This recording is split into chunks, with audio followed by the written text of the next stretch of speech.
આજે આપણે પ્રસંગ સાંભળીશું નાનપણથી જ નીડર શાસ્ત્રીજી મહારાજના બાળપણનો પ્રસંગ. ખેડા જિલ્લાનું મેળાવ ગામ, ત્યાં એક ધોરીભાઈ નામે એક સત્સંગી રહેતા હતા અને તેમને 6 વર્ષનો એક દીકરો હતો અને એ દીકરાનું નામ હતું ડુંગર. પિતા રોજ રાતે તેને પડખે સુડાવે ને રામાયણ અને ભાગવતની વાતો કરે. એકવાર રાતે વાળું કર્યા પછી પિતાએ ડુંગરને વાતો કરીને સુડાવી દીધો અને ડુંગર તો ઊંઘી ગયો. પછી ધોરીભાઈ પોતાના ખેતરમાં ચાલી ગયા. મધરાતે ડુંગર જાગ્યો, જોયું તો પિતા નહીં અને સમજી ગયા કે પિતાજી ખેતરમાં ગયા છે.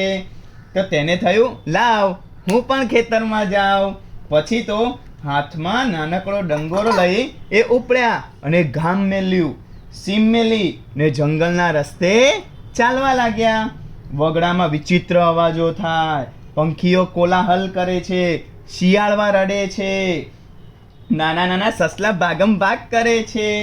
પણ ડુંગર તો સ્વામિનારાયણના ભજન કરતો કરતો ખેતરમાં આવી પહોંચ્યો અને પિતા ડુંગરને જોઈને આભા બની ગયા ને પૂછ્યું, ડુંગર રાતે એકલા આવતા તને બીક ના લાગી?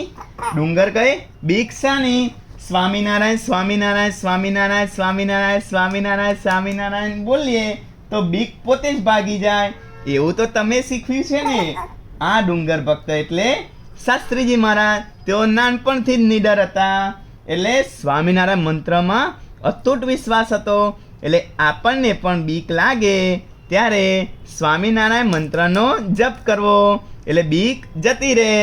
જય સ્વામિનારાયણ.